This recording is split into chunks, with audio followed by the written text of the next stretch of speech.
Hello everyone! Tapos na natin ang introduction ng special products. So, let's proceed to product of square binomial. Bago ang lahat,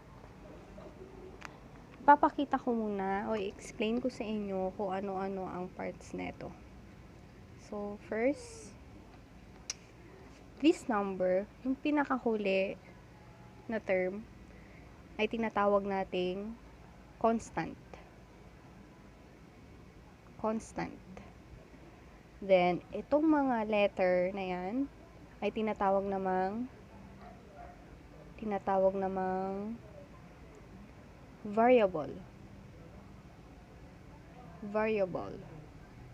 Then, itong mga number na kasama ng variable ay tinatawag nating coefficient. Then, itong mga signs na to, ay tinatawag nating operator.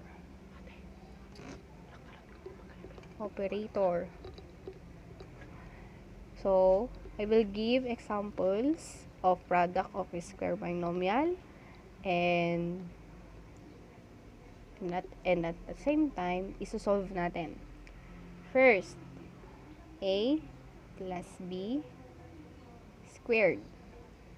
First, let's square the first term. A times A is equal to A squared. Lagay natin dito A squared.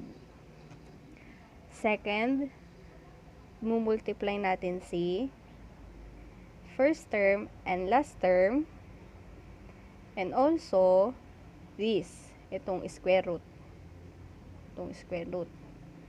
Kaya 2 times A times B is equal to 2AB. Since positive ang sign, let's put this 2AB. Then last is square the last term.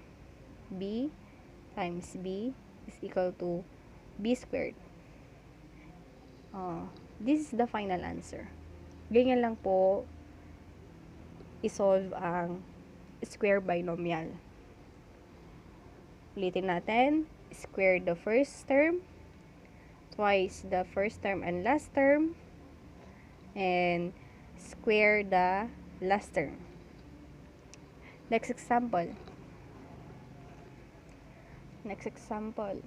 X plus 3 squared. X times X is equal to X squared. Plus twice the first term and last term. Kaya 2 times X times 3 is equal to 6X. Then, next step is square the last term. 3 times 3 is equal to 9. That's the final answer. Next, 2y plus 3 squared.